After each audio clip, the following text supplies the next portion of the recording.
25% তো তার আগে হতে হবে, অতএব খুব বেশি দেরি নাই।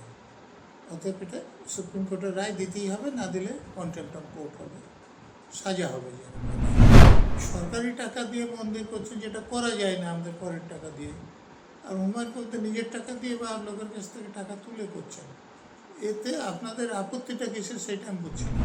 থেকে যদি শুরু হয় তো আশা করে তাকে দিতে পারে যে তিনি ক্ষমতায় আসলে আমরা পাবো, কিন্তু আগে যদি হাতে টাকা পৌঁছে যায় তো সেটার আলাদা একটা প্রভাব আছে। সেই জন্যই এপ্রিল থেকে শুরু করতে পারে, কিন্তু রিভিউ হলে যারা রায় দিয়েছেন তাদের কাছেই যাবে, এবং রিভিউতে গেলে শুনানি হবে এরকম কথা নয়।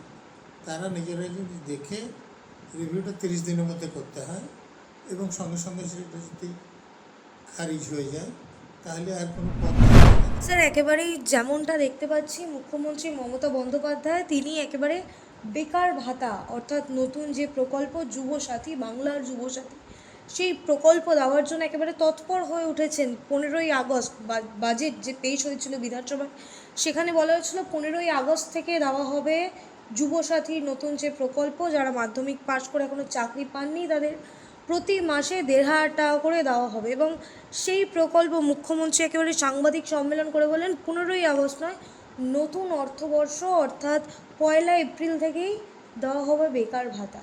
এত তৎপরতা কিসের মাননীয়? ভোটের জন্যে এখানে যারা পর্যবেক্ষক আছেন তাদের অনেকেরই মত যে এই লক্ষ্মীর ভাণ্ডার দেওয়ার ফলে মমতার ভোট পাইতে সুবিধা হচ্ছে, তো এটা মেয়েদের ক্ষেত্রে। কিন্তু এই বেকার ভাতাটা দিলে ছেলেরাও যারা মাধ্যমিক পাস করেছেন তারাও পাবেন, আর মেয়েরা যারা লক্ষ্মীর ভাণ্ডার পাচ্ছেন মাধ্যমিক পাস করার পর তারাও পাবেন। তো তাহলে তার ধারণা হচ্ছে যে তার ভোট পেতে সুবিধা হবে। তো অগস্ট মাস থেকে যদি শুরু হয় তো আশা করে তাকে দিতে পারে যে তিনি ক্ষমতায় আসলে আমরা পাবো, কিন্তু আগে যদি হাতে টাকা পৌঁছে যায় তো সেটার আলাদা একটা প্রভাব আছে। সেই জন্যই এপ্রিল থেকে শুরু করেছে। কিন্তু স্যার, ভোট ঘোষণা হওয়ার পর থেকে তো একেবারে কোনো রকম ভাতা দেওয়া যাবে না, কোনো রকম টাকা দিয়ে ভোট কেনা যাবে না, এমন তো হয়। আর সেই জন্যে আগে ঘোষণা, এপ্রিলে ঘোষণা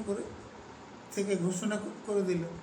তো এখন যদি ভোট ডিক্লেয়ারও হয়ে যায়, বলবো এটা আগে থেকেই বলা ছিল, সেই জন্য দেওয়া হচ্ছে, তো সেটা তো আটকাবে না। কিন্তু সেই জায়গায় দাঁড়িয়ে মুখ্যমন্ত্রীকে যখন ডিএ নিয়ে প্রশ্ন করা হয়, সাংবাদিকরা একেবারে প্রশ্ন করেন, তখন তিনি বলেন যে ডিএ এখনও বিচারাধীন বিষয়, সেই নিয়ে কোনো মন্তব্য করব না। ডিএ তো রায় দিয়ে দিয়েছেন কোর্ট যে 25% ইমিডিয়েটলি দিতে হবে, আর বাকি যে 75% তার প্রথম কিস্তি 6 মার্চ, যতটা আমার মনে পড়ছে বলেছে।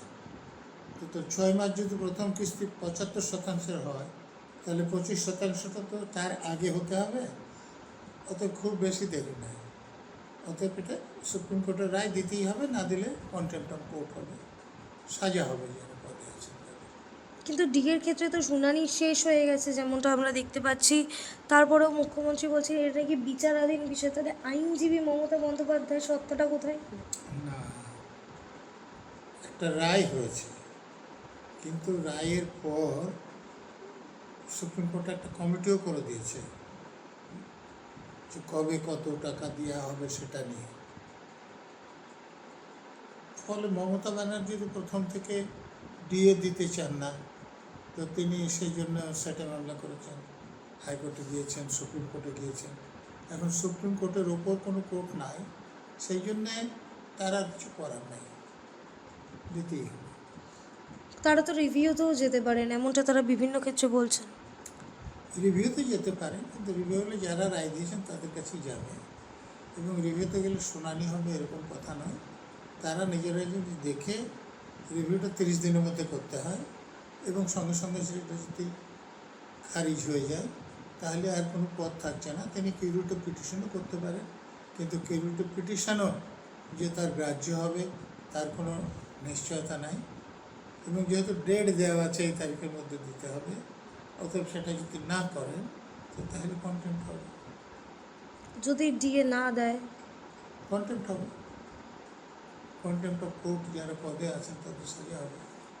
কিন্তু বিচার ব্যবস্থার ক্ষেত্রে স্যার আমরা যেমনটা দেখতে পারি সুপ্রিম কোর্টের ভূমিকা নিয়ে বারংবার প্রশ্ন থেকেই যাচ্ছে শেষ পর্যন্ত। আগেরবারও যে 25% দিতে বলেছিল ইন্টারিম অর্ডারে, সেই কন্টেম্পটেরও কোনো আমরা শুনানি দেখতে পাইনি, বা সেই কন্টেম্প নিয়েও কোনো কথা আমরা জানতে পারিনি। এবারও কি জানতে পারবো?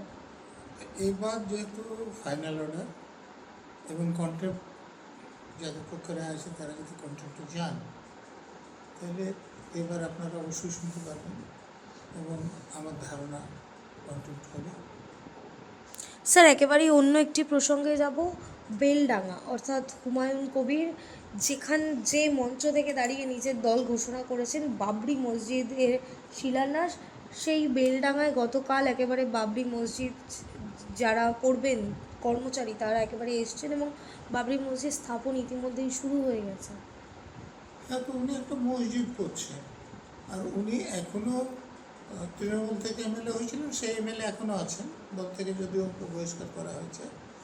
কিন্তু এই রাজ্যের যারা শাসক দল তারা তো সরকারি টাকা দিয়ে জগন্নাথ মন্দির করেছেন, সরকারি টাকা দিয়ে মহাকাল মন্দির করেছেন, সরকারি টাকা দিয়ে এখানে দুর্গা মন্দির করেছেন।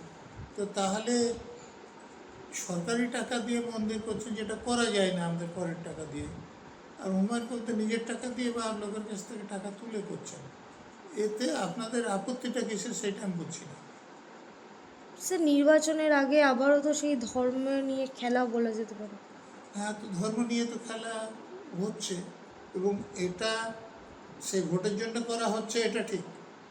তো যদি আমাদের দেশের সব দলগুলো সেকুলার রাজনীতি করতেন, তাহলে তো এই ঘটনা কোনো গুরুত্ব থাকতো না।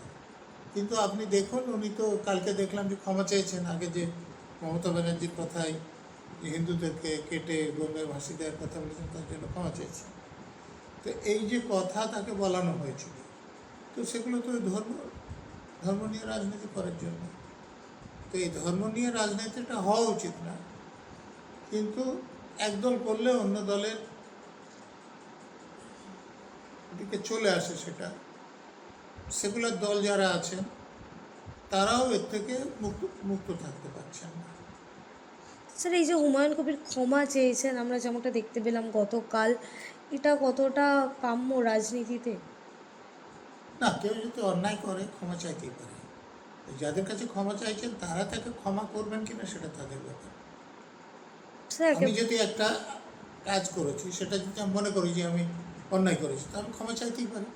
আপনার কাছে আমি অন্যায় করেছি, আমি আপনার কাছে ক্ষমা চাইলাম, আপনি যদি সন্তুষ্ট হন আমাকে ক্ষমা করে দেন, ঠিক আছে।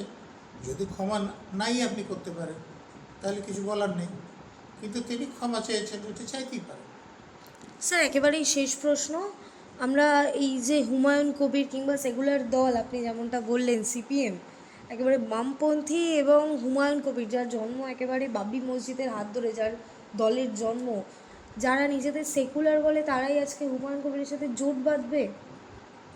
দেখুন, রাজনীতির যে প্রয়োজন সেটা আমি এই যারা পাকা রাজনীতিবিদ আছেন তাদের মতো ভালো বুঝি না। হ্যাঁ, নীতির দিক থেকে আমি যারা ধর্ম নিয়ে রাজনীতি করেন তাদের সঙ্গে জোট বাঁধা আমারও রিজার্ভেশন আছে, কিন্তু এটা তারাই ভালো উত্তর দিতে পারবেন যে তারা এটা কেন করছে।